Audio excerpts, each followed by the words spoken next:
온 땅이 하나님 앞에 부패했죠. 말씀이 이야기합니다. 온 땅이 하나님 앞에 부패했어요. 우리가 봤던 것처럼 이 세상의 모든 피조물들은 관계를 가지고 있죠. 그냥 우리가 이제 생태계 이제 그런 것만 보더라도 우리가 알 수 있어요. 벌이 죽어버리면 싹 멸종이 되면 인간이고 모든 생물이고 살 수가 없어요. 그런 것처럼 모든 생태계는 하나님의 질서와 구조 속에서 다 관계를 맺고 있는 거예요. 그런데 특별히 또 하나님께서 당신의 대리자로서 이 땅을 다스릴 그런 존재로 사람을 창조하셨을 때 그 인간이 창조된 인간이 타락을 해버리면 어떤 현상들이 나타났죠? 이 모든 피조물뿐만 아니라 피조 세계의 죄가 같이 함께 들어와서 함께 타락하는 걸 보게 된 거예요. 그러니까 사람은 사실 아담은 모든 인류의 대표이자 또 모든 피조물들을 하나님을 대리하여 하나님의 그 명령을 따라 다스리고 또 그렇게 해야 할 그런 의무와 책임을 가진 그런 사람이었던 거죠. 근데 그런 의무와 책임을 하나님 앞에 범죄함으로 하나님을 지워버리고 자기가 하나님이 되려 한 그런 악한 죄를 범함으로 말미암아 자신뿐만이 아니라 온 인류가 그 안에서 그리고 즉시 그 피조물과 그 세상이 다 죄로 오염이 되고 부패가 되는 거예요. 그래서 본문이 뭐라 그래요? 온 땅이 하나님 앞에 부패했다라고 표현을 하는 겁니다. 누구 때문에 그런 거라고요? 이게 인간, 죄인된 인간 때문에 온 땅이 하나님의 부패한 거예요. 그러니까 이런 거예요. 그 안에서 부패했어. 근데 우리가 잘 아는 것처럼 사람이 이 죄인의 죄성이라는 건 이건 굉장히 야만적이기 때문에 그냥 그걸 두면 그냥 자기가 그냥 최고인 거야. 그러니까 자기만 살려고 하는, 자기만 높이고 자기만 사랑하려고 하는 그러한 습성을 가지죠. 그러니까 다른 사람들과 그러니까 뭐 막말로 다른 죄인들과 함께 살아갈 수가 없는 거예요, 사실은. 그래서 하나님이 그 안에 일반 은총적으로 그렇게 문명과 문화를 이루어 사는 와중에 그런 문명과 문화를 이루어 살 수 있도록, 왜냐하면 그게 문명과 문화가 발전하고 그것들이 구축이 되고 점점 더 나아지려면 그것들이 유지가 돼야 되잖아요. 근데 사람의 죄성은 그런 성질을 갖고 있지 않은 거예요. 그거를 그렇게 유지하고 발전시켜 가게끔 두지를 않아요. 그래서 자기들 나름의 법과 그 양심에 기인한 죄로 인해 부패했지만 그럼에도 불구하고 하나님께서 구원을 위해 그들 가운데 남겨놓으신, 일반 은총으로 남겨놓으신 어떤 그런 양심과 그 모든 것들로부터 나온 법과 선을 만들어 사는 거예요. 나름의. 그러니까 하나님 보시기에 완전한 게 아니죠. 하나님이 인정하실 만한 게 전혀 아니에요. 그러나 그럼에도 불구하고 어떤 기능을 하는 거예요? 그들이 가진 문명과 문화를 삐걱삐걱 되지만 어쨌든 유지는 시키는 거예요. 근데 사실 유지가 아니죠.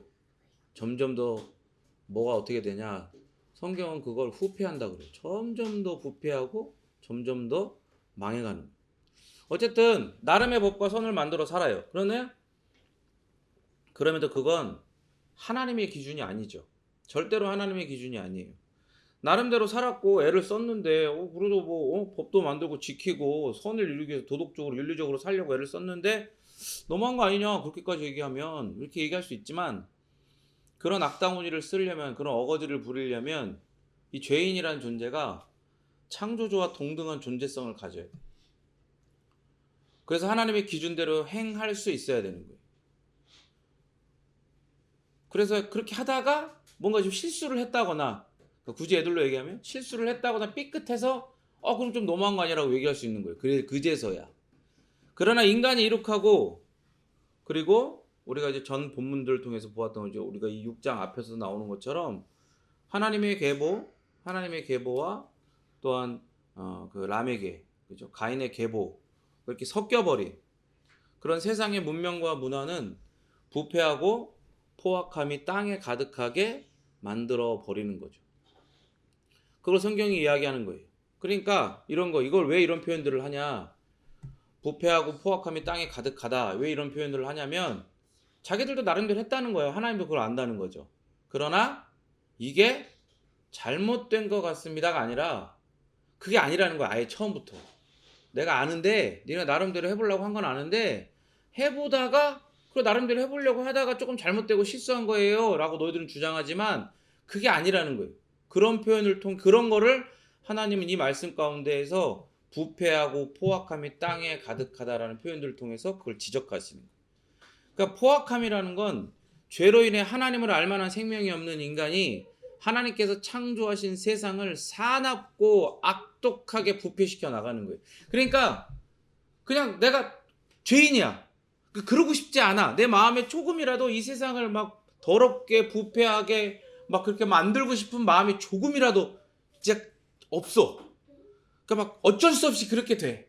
그러나 마음 한구석에서는 이 세상을 이렇게 좀 더 아름답게 하나님이 만드신 이 세상을 이걸 더 아름답게는 못하더라도 이건 유지는 하고 싶은 뭐 이런 게 아니라는 거예요. 포악함이라는 건 뭘 보여주는 거예요? 악독하고 사납다는 걸 뜻하는 거거든요. 그러니까 죄인은 적극적으로 이 세상을 사납고 악독하게 부패시켜 나간다는 걸 보여주는 거예요. 그러니까 결국엔 서로 이렇게 어떤 선을 만들고 법을 만들고 그 안에서 유지하며 그들이 이루어낸 문명과 문화를 발전시켜 나가는 것도 사실은 뭐라는 거예요? 그냥 언발에 오줌 누긴 거야. 그냥 그런 척 하는 거예요. 막상 까가지고 그걸 뒤집어 보면 선이 어디 있고 법이 어디 있어. 사실 그들이 만들어 놓은 모든 테두리가 드러나지 않는 자기 혼자가 있을 때 혹은 다른 사람들이 모르는 그런 상황과 환경에 놓이면 그 모든 것들은 사실 허상이라는 거예요. 있는 것 같지만. 그래서 하나님께서 보신즉이라는 이 표현 속에서 뭐가 유추됩니까? 하나님께서 그냥 딱 보고 한 번에 아실 수도 있지만 이런 신인 동영론적인 표현들을 통해서 하나님께서 그렇게 사납고 악독하게 포악하지 않은 자를 찾으셨다는 걸 우리가 유추할 수 있어요. 보신 거야. 그리고 찾으셨는데 없는 거죠. 아무리 봐도 이 세상에는 모든 혈육 있는 자, 즉 혈육 있는 자라는 뜻은 아담 안에서 함께 타락한 모든 인류가 이 세상에 태어날 때 그 원죄가 전달되고라는 걸 뜻하는 거예요. 그러니까 죄인이 하나님 앞에 어떤 선도 행할 수도, 행할 의지도, 행해야 한다는 지식도 없이 오직 포악과 불패만 일삼는 걸 하나님은 보시는 거예요. 그래서 하나님은 온 땅에 가득한 포악하고 부패한 죄인들을 어떻게 하시겠다? 심판하시겠다. 물로 싹 쓸어버리시겠다. 선언을 하시는 거예요. 그러나 진노 중에도 긍휼을 잊지 않으시고 노아에게 은혜를 베푸시죠. 그러면서 왜 노아가 여호와 하나님께 은혜를 입었는지를 말씀합니다. 8절, 9절, 10절, 11절 같이 함께 읽을까요? 시작.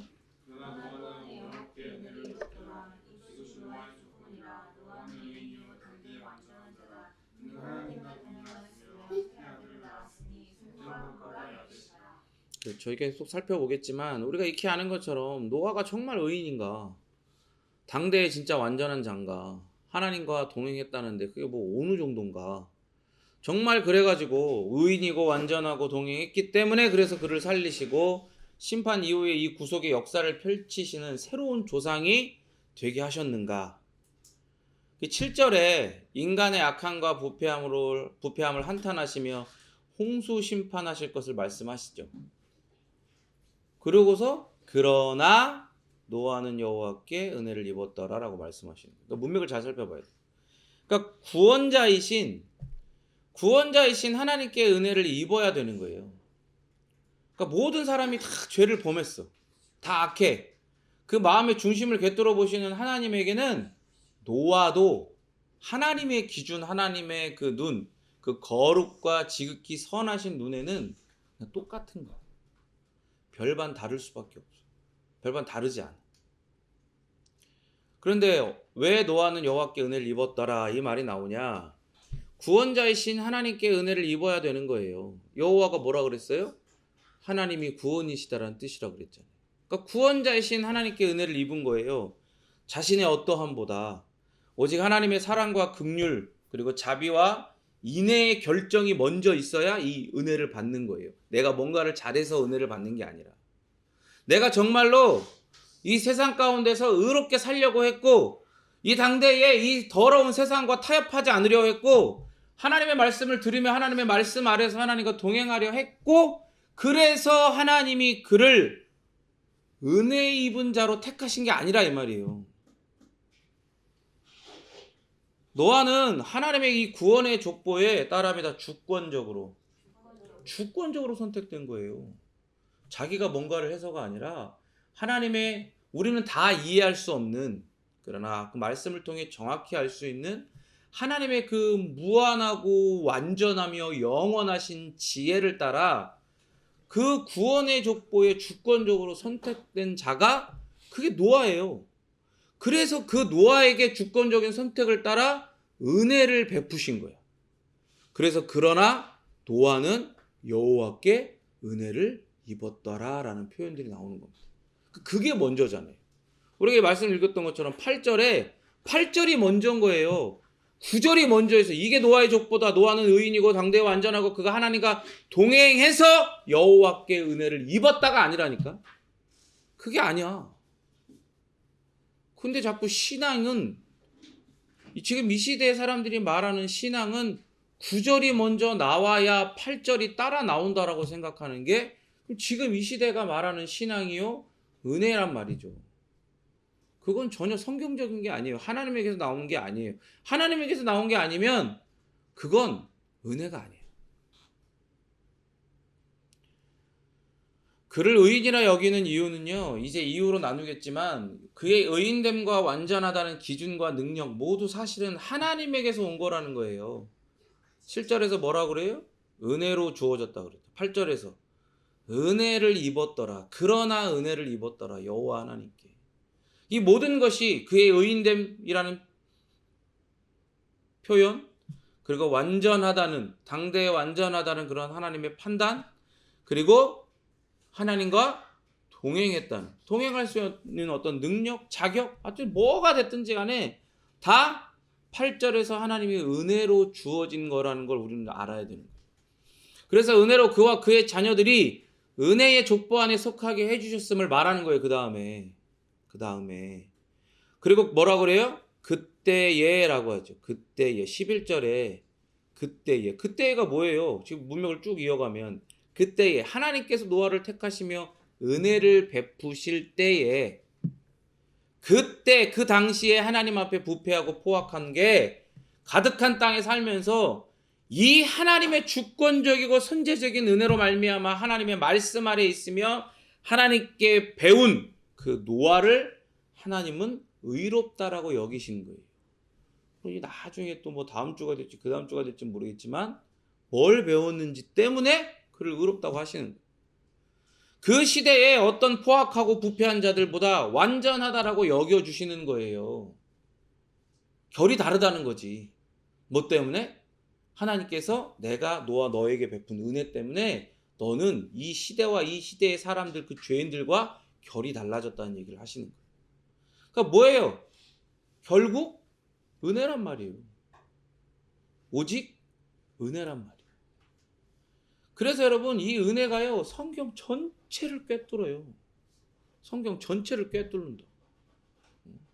그러나 우리가 이 겨울 캠프 가서 이야기했던 것처럼 이사야서 말씀에서처럼 사람은 죄인이라고 하는 건 하나님이 선하다라고 하는 걸 악한 걸로 바꿔버리고 하나님이 밝은 거라고 하는 걸 어두운 걸로 바꿔버린다니까.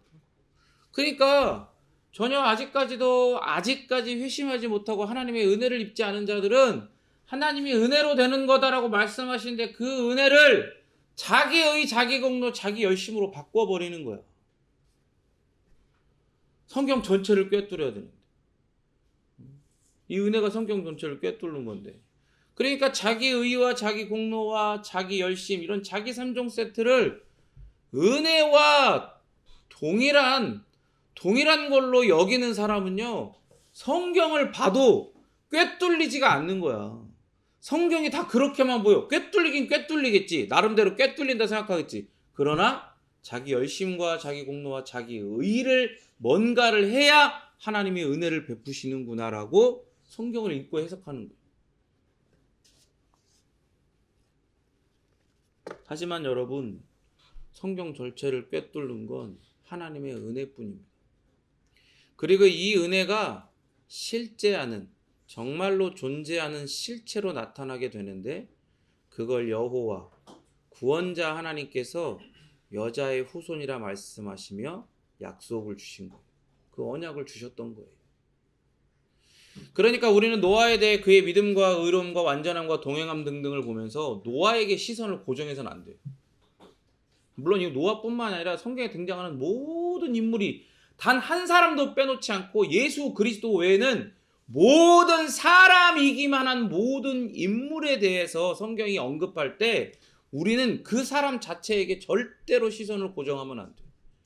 마치 노아에게나 그런 성경의 인물에게 그러한 능력과 자격이 있는 것처럼, 은혜를 받을 만한 능력이 있고 자격이 있는 좀 특별한 사람인 것처럼 우리가 이런 하나님의 말씀의 기준을 갖지 않잖아요.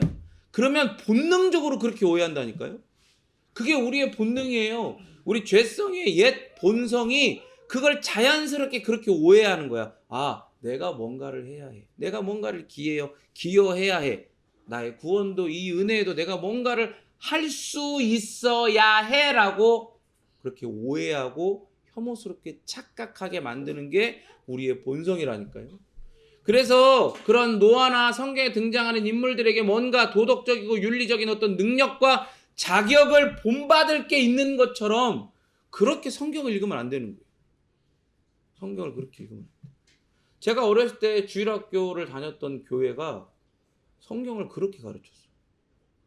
목사님의 그 설교에 대한, 난 모르니까 잘 모르지만 어른들이 그런 얘기를 하는 거예요. 어른들이 우리 목사님의 설교는 윤리적이래. 그러면서 맨날 성경의 인물들에 대해서 이야기를 할 때 그 인물의 시선을 고정하는 거예요. 그렇게 성경을 읽어서는 안 되는 거예요. 여러분, 노아에 대해서 하나님께서 처음 언급하시는 이 말씀을 들으십시오. 그러나 노아는 여호와께 무엇을 입었더라? 은혜를 입었더라. 노아에 대해서 우리는 여러 가지를 발견할 수 있는데요. 그중 첫 번째이자 전체를 아우르고 있는 게 바로 이 하나님의 은혜라는 거예요. 하나님의 은혜라는 거예요. 그러니까 앞으로 노아에 대해서 이야기할 때요, 노아는 뭐에 둘러싸여 있는 거예요? 뭐에 감싸져 있는 거예요? 하나님의 은혜에 둘러싸여 있고 은혜에 감싸져 있는 거예요. 하나님의 은혜의 시선으로 노아의 어떠함들을 보고 해석해야 되는 거예요. 사람의 어떠함이, 심지어 그 시대가 지금 너무 악하잖아. 하나님 보시기에 포악함이, 부패함이 이 세상에 가득한 거야. 그래서 그 안에서 선하게 무언가 해보려는, 하나님을 만족시키려고 하는 사람의 어떠함이 상대적으로 선해 보일 수 있잖아. 그리고 인정과 박수를 받을 수 있잖아. 도드라져 보일 수밖에 없잖아요. 그러나 그럼에도 불구하고 오직 하나님을 기쁘시게 하는 우리 삶의 모든 기초는, 따라합니다, 모든 삶의 기초는 은혜뿐이다. 은혜뿐이에요. 하나님을 기쁘시게 하는 우리 삶의 모든 기초는 다 은혜에서 나오는 거예요. 은혜에서. 집을 질 때 기초를 제대로 짓지 않고 아무리 비싼 자재와 그런 공법과 모든 걸 동원해서 집을 아름답게 졌어. 집을 들어갔는데 기초를 안 다져 놓으니 집이 기울고, 기초를 안 해놓으니 물이 안 나오고, 기초를 안 해놓으니 전기가 안 들어오고, 보일러가 돌아가질 않고. 여러분, 하나님의 은혜에 기초하지 않은 신앙과 삶은 그래서 하나님을 절대로 기쁘시게 할 수가 없어요. 우리가 복을 받는 이유가 뭡니까? 절대적으로 은혜가, 아니 오직 은혜만이 그 복의 원천인 거예요. 내가 뭔가를 잘해서 복을 받는 게 아니라니까. 지성이면 감천이 아니라고요. 절대로 기독교는, 성경은 지성이면 감천이라고 얘기한 적이 한 번도 없어. 오히려 그게 틀렸다라고 적극적으로 이야기해. 우리의 어떠함도 그 은혜의 자리를 대신하거나 조금이라도 거기에 자리를 차지할 수 없다는 걸 알아야 돼. 그래서 노아를 홍수로부터 지키신 건 그 자신이 가진 덕들이 아니에요. 노아가 이 더럽고 악한 세상과 비교해서, 그래, 이 악한 세상보다는 조금 의롭고, 이 악한 세상보다는 조금 완전하고, 이 악한 세상보다는 완전히 하나님과 정반대로 달려 나아가는 세상보다는 하나님 앞에 머무르려고 했으나 그러나 노아를 홍수로부터 지키시고 그를 택하신 이유는 그가 가진 어떠함들이 아니라니까요. 오직 하나님의 은혜 그 자체인 거예요. 그 은혜 때문에 그를 택하신 거예요. 바로 여기 창세기 6장 8절이 성경에서 여러분 은혜라고 하는 이 귀하디 귀한 이 보배로운 이 단어가 처음으로 나타나는 장소예요. 성경 전체에서 이 은혜라는 단어가 바로 창세기 6장 8절에 드디어 등장을 하는 겁니다. 왜 하나님의 은혜가 나타난 때가, 여러분 생각해봐요. 하나님의 은혜가 나타난 때가 왜 인간의 죄가 그 절정에 이르렀을 때, 모든 사람의 악독함과 포악함과 부패함과 죄가 이 온 세상에 가득 찼을 때, 그때 하나님의 은혜가 왜 나타나냐고요. 왜? 성경은 이걸 보여주는 거예요. 처음부터 사람 안에 하나님을 만족하게 할 만한 어떤 것도 없다는 걸 분명하게 보여주는 거예요. 그래서 하나님이 7절에서 말씀하시죠. 7절 읽겠습니다. 시작. 이때 내가 창조한 사람을 내가 지면에서 쓸어버리되 사람으로부터 가축과 기능과 그러나 8절에 뭐예요? 노아는 여호와께 은혜를 입었다. 말씀을 준비하면서 이 말씀을 볼 때마다 이 말씀의 이 무게가 어마어마한 거예요. 그러나 노아는 여호와께 은혜를 입었대. 그러나 왜? 노아가 거기에 들어가지 않고 하나님이 그 주어가 되셔서 노아에게 은혜를 베푸셨대. 그러나. 여러분 생각해봐요. 하나님은 노아도 그냥 싹 다 같이 심판의 자리 가운데 몰아넣으셔도, 모든 이 세상의 짐승들이 싹 다 그냥 그렇게 다 같이 심판으로 그냥 멸망받아도 하나님은 다시 하실 수 있어요. 그죠?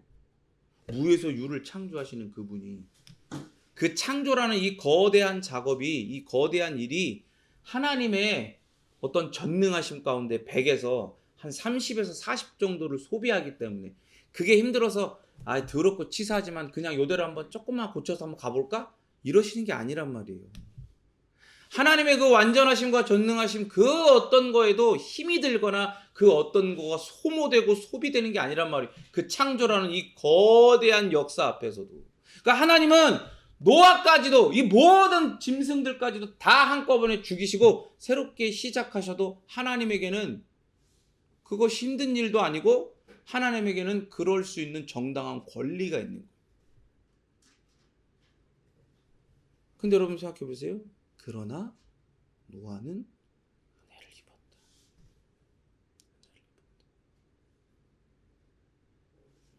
여러분 은혜를 입으니까 어때요? 은혜를 입으니까 이 세상이 마치 가시떨기로 가시 덤불속 같은 거예요. 그런데 그 안에 한 송이 백합이 싹 피어있는 것 같죠. 그의 경건한 발걸음이, 그를 둘러싸고 있는 세상의 모든 불경건한 발걸음, 그 대굴대굴하는 것과 너무나 대조되어서 아름답게 빛이 나는 거예요. 누구의 눈에? 하나님의 눈에는. 그가 잘해서가 아니라, 그가 어떠해서가 아니라 하나님이 은혜를 입게 하셨기 때문에 그랬다. 솔직히 인간적으로란 말은 되게 성도들이 좋아하더라고요. 목사님도 자기 신앙 상담할 때도 어떤 사람도 목사님 근데 잘 목사님 말씀 듣고 그래야겠다 생각하는데 솔직히 인간적으로 그게 어렵잖아요. 막 이렇게 얘기를 해. 목사님도 알잖아요. 성도들이 이런 거 좋아해. 근데 솔직히 성도가 하나님께 영광을 돌리는 삶을 사는 건 솔직히 쉽지 않잖아. 이 세상과 구별되어 사는 게 이게 보통 일이에요? 쉬운 일 아니에요. 심지어 같은 믿음을 가진 성도들끼리 같이 함께 그 믿음과 그런 신앙 안에서 서로 사랑과 선행을 격려하고 그렇게 응원하고 지지해주고 그러는 와중에서도 여전히 힘든 일이야. 하나님의 영광을 위해 살아가는 거야. 그러나 여기 보세요. 땅에서 모든 혈육 있는 자의 행위가 부패한 완전히 타락한 세상에서 살았던 이 한 사람이 있는 거예요. 이 세상의 전체 풍조와 혼자 맞서 싸웠던 이가 있는 거예요. 그런데 그가 그럴 수 있었던 이유가 그가 영웅이라서 혹은 그가 하나님을 향한 특심이 있어서 남다른 하나님의 선과 거룩을 향한 열정이 있어서가 아니라고요. 우리는 여기 노아를 향한 하나님의 평가에서 하나님의 은혜의 충족성을 봐야 돼요. 무슨 말이냐? 그러니까 하나님의 은혜로 이 모든 게 만족되고 가능한 거다라는 걸 봐야 된다고. 노아가 이거를 만족하는 게 아니야. 하나님의 은혜만으로 이게 만족된다는 거예요. 충분하다는 거예요. 그리고 이 은혜로 행하시는 이 모든 섭리를 보존하시는 능력도 누구에게 있어요? 하나님에게만 있는 거예요. 보존하시는 능력이 하나님에게 있는데 노아가 그걸 잘해가지고 인정받아서 보존하는 게 아니라 하나님의 은혜로 보존시켜 주시는 거란 말이에요. 여러분 봐봐요. 노아도 눈이 있잖아. 그 안에 죄성이 있잖아. 나중에 그래서 포도주 담아 먹고 이렇게 해벌려가지고 하나님 앞에 불경건한 모습으로 그렇게 드러나고 그런 게 나오잖아요. 아니 죄성이 있고 눈이 있는데 어찌 대굴대굴 세상이 찬란해 보이지가 않아. 좋아 보일 거 아니에요. 자기는 하나님의 명령 듣고 그냥 산속에 처박혀가지고 계속 나무하고 다듬고 그걸로 명령하신 대로 방주 만드는 거야. 아 이게 막 내가 원하는 디자인이고 막, 응? 막 예쁘게 막 이렇게 그것도 아니고 거대한 바구니 같은 모양을 그냥 만들어야 되는 거야. 그럼에도 하나님은 당신의 거룩한 영으로 노아와 함께 하시는 거예요. 그래서 그 노아의 그 마음들을 지키시는 거란 말이죠. 여러분 예수의 어머니 마리아가 그랬잖아. 하나님께서 당신의 영으로 성령 하나님을 통해서 잉태하게 하셔서 요셉의 죄가 예수님에게 막 전달되는 걸 막으시고 마리아의 죄도 예수님에게 전달되는 걸 막으셨잖아요. 그러니까 마리아도 노아도 전혀 자기의 어떠함을 주장할 수가 없어요. 그래서 성경이 뭐라고 해요? 누가복음 1장 30절에 들으십시오. 천사가 이르되 마리아여 무서워하지 말라. 네가 하나님께 은혜를 입었느니라. 그냥 천사가 하고 와가지고 이 거대한 얘기를 이야기하고 막 그래서 그냥 미사 여구를 해갖고 네가 하나님께 은혜를 입었 뭐 그냥 그런 게 아니야. 진짜 은혜를 입었다고 천사를 통해 선언하시는 거예요. 8절에 뭐라 그래요? 그러나 노아는 여호와께 은혜를 입었다. 여호와 하나님의 은혜를 입은 노아는 그래서 어떻게 반응합니까? 22절에 어떻게 돼요? 22절 시작. 아멘. 자기에게 명하신 대로 다 준행. 그 하나님의 명령을 기준으로 다 행했다는 거예요. 준행. 자기의 어떤 사견이 들어가거나 거기에 반하거나 이런 게 아니라 명하신 대로 다 기준 삼아 그것만 기준 삼아 그대로 행했다. 그래서 하나님의 은혜를 입은 마리아도 어떻게 반응할까요? 들으십시오. 누가복음 1장 38절 말씀입니다. 마리아가 이르되 주의 여종이오니 말씀대로 내게 이루어지이다. 여러분들은 하나님의 은혜를 입은 자들입니까? 하나님의 은혜를 입은 자들이에요? 이 은혜의 실체이신 예수님께서 만나주시고 여러분의 전인을 영원히 소유하시는 주권자이자 주인님이시고 구원자이신 예수님께 은혜를 입은 자들입니까? 만약 그렇다면 하나님의 말씀이 나에게 이루어짐을 믿고 그 말씀만을 기준으로 지켜 행하고 있습니까? 본문이요. 지금 우리한테 그걸 묻고 있는 거예요. 그러나 노아는 은혜를 입었다. 이런 세상 가운데서. 그가 잘나서가 아니다. 너희도 나의 은혜를 입었다. 너희는 내 말에 하나님의 명령에 준행하고 있냐?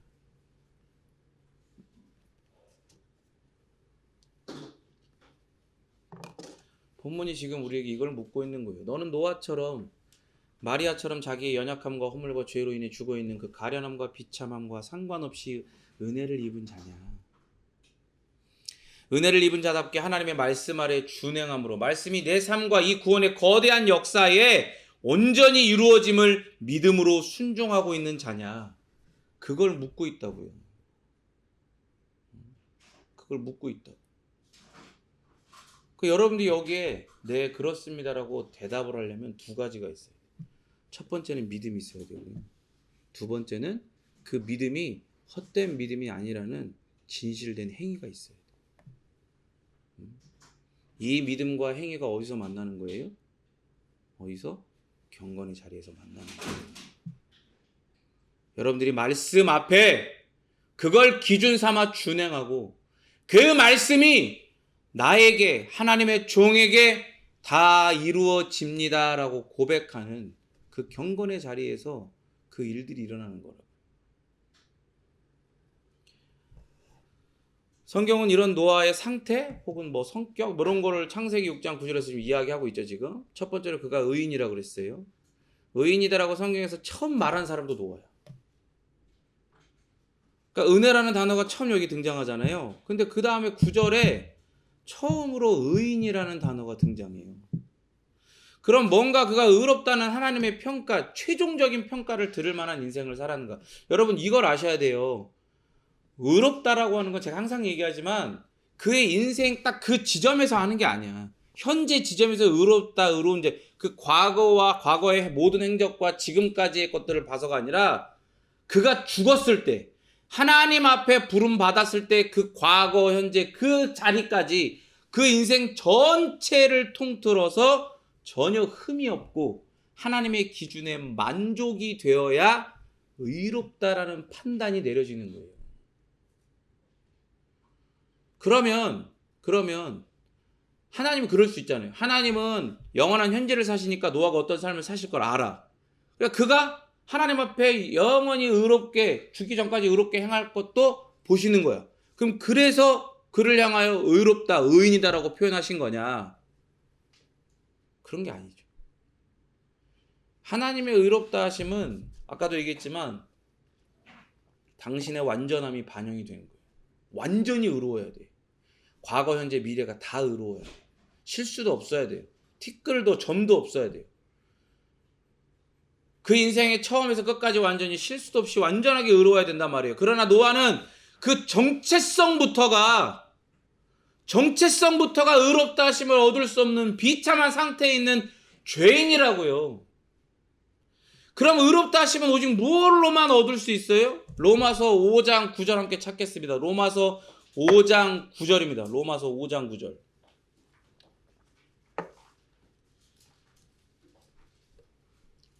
로마서 5장 9절입니다.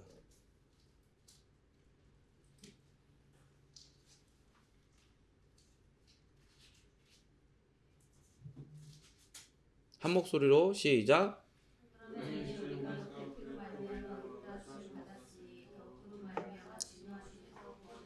아멘, 아멘.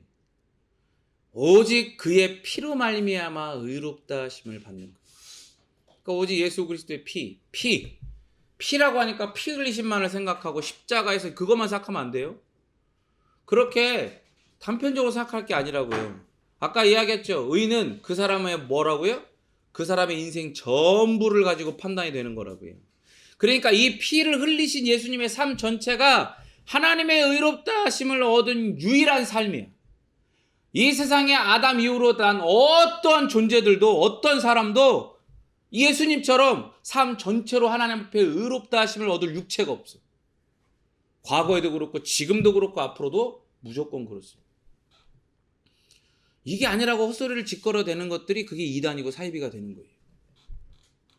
그 나심부터 정체성부터 하나님이 우리와 함께 하시고 당신의 백성된 우리를 우리의 죄에서 건지시려고 임마누엘 예수께서 죄가 없이 이 땅에 우리와 같은 사람으로 참 하나님께서 우리와 같은 사람으로 나셨고 그 의를 만족시키는 삶을 사셨고 우리 죄에서 우리를 건지시기 위해 그 피를 흘려 하나님의 의롭다 하심을 받은 거예요.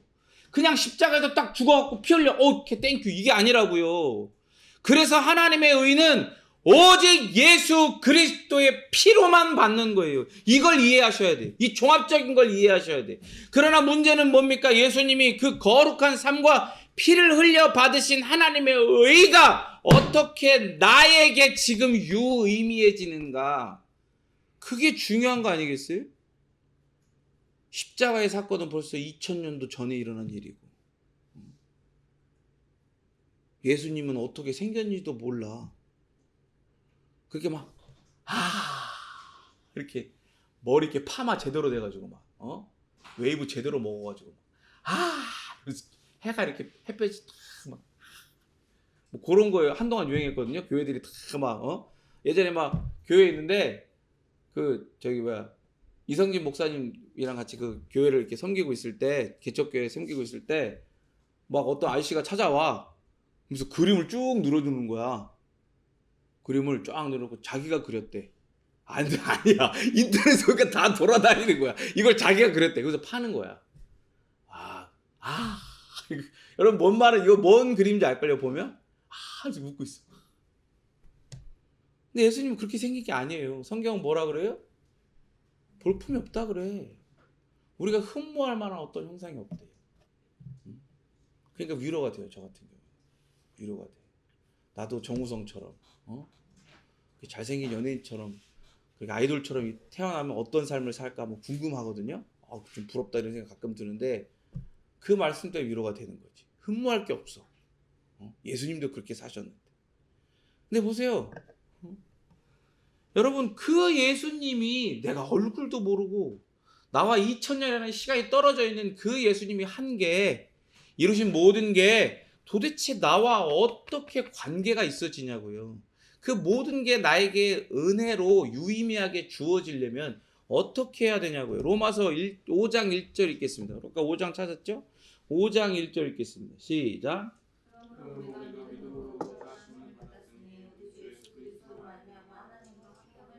그렇죠. 우리가 뭘로 의롭다 하심을 받아요? 믿음으로. 믿음으로 의롭다 하심을 받으니 예수 그리스도로 말미암아 하나님과 화평케 되고 더 이상 원수가 아니요 그의 백성이요 그의 자녀가 되는 은혜를 입게 되는 거란 말이에요. 뭘로?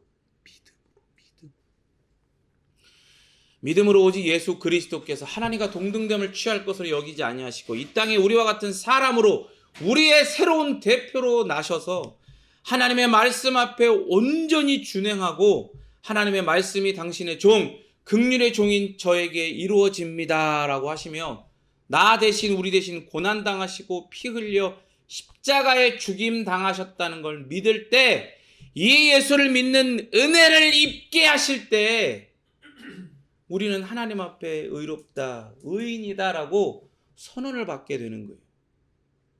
그래서 의인은 자기 의가 아니라 오직 믿음으로 말미암아 삽니다. 아멘. 그래서 의인은 자기 열심이 아니라 오직 믿음으로 말미암아 삽니다. 그래서 의인은 자기 공로가 아니라 오직 예수를 믿는 믿음으로 말미암아 사는 거예요.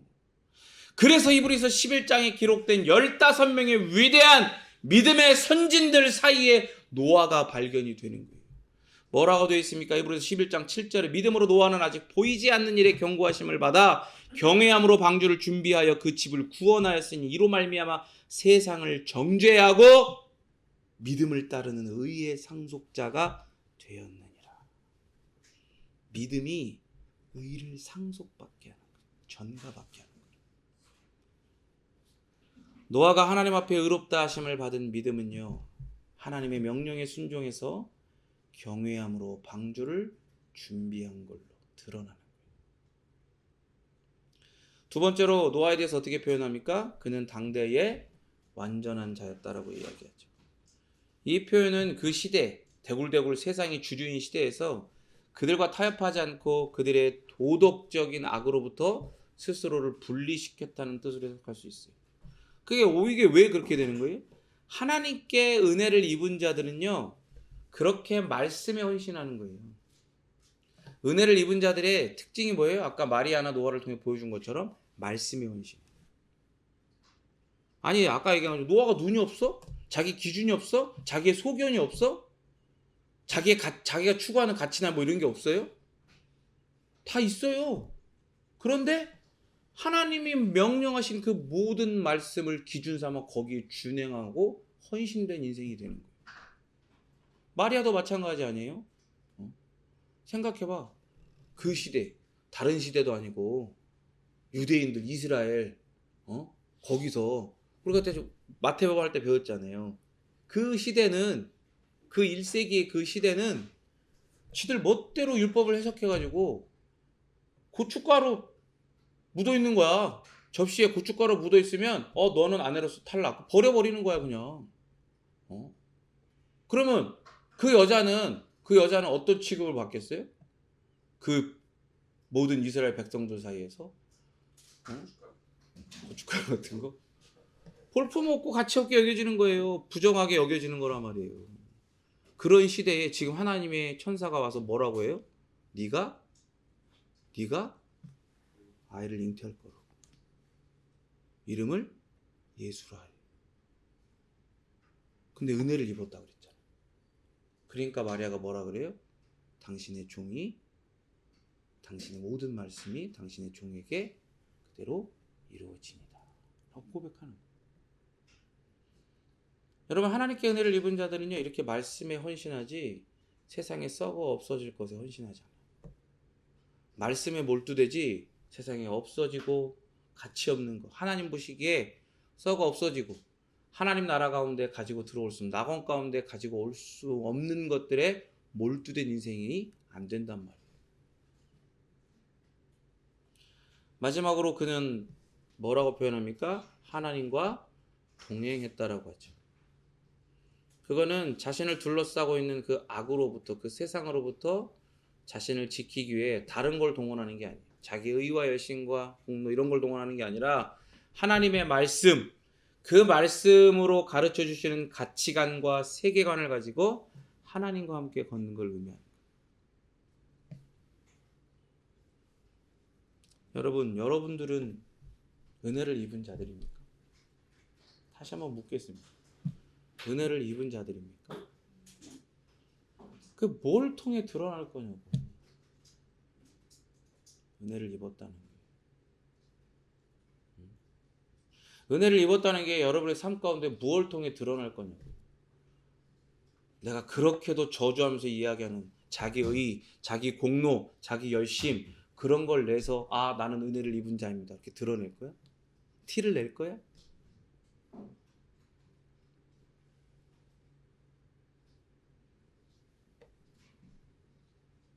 말씀의 자유에 가십시오. 하나님이 여러분을 이 세상에서 썩어 없어질 것에 몰두되고 거기에 헌신돼서 인생을 허비하는 그런 자리에서 여러분을 발견하게 하지 말고 말씀 앞에 무릎 꿇고 그 앞에 엎드려 있는 여러분들을 발견하게 하시라. 그게 하나님의 은혜를 입은 자들이 유일하게 발견되는 자리라 이 말입니다. 그 말씀 앞에 헌신되고 몰두되고 엎드리는 자리가 하나님이 당신의 의인이요 당대의 완전한 자요 하나님과 동행하는 자를 유일하게 찾으시는 자리라 이 말이에요. 그냥 해도 되고 안 해도 되고 묵상해도 되고 안 해도 되고 말씀을 사랑해도 되고 안 해도 되고 왜? 나는 은혜를 입었으니까. 하나님 나를 버리지 않을 거니까. 웃기지 마세요. 그런 사람을 하나님은 의인이라 당대의 완전한 자다 나와 동행한 자라고 절대로 말씀하신 적이 없습니다. 바라기는 우리 사랑하는 베이직교회 모든 성도들이 하나님의 은혜 때문에 그 은혜 때문에 오직 하나님의 말씀 앞에 엎드려 있는 자리에서 의인으로 당대의 완전한 자로 하나님과 동행하는 자로 발견되는 그런 은혜가 있기를 진심으로 바랍니다. 같이 함께 기도하겠습니다.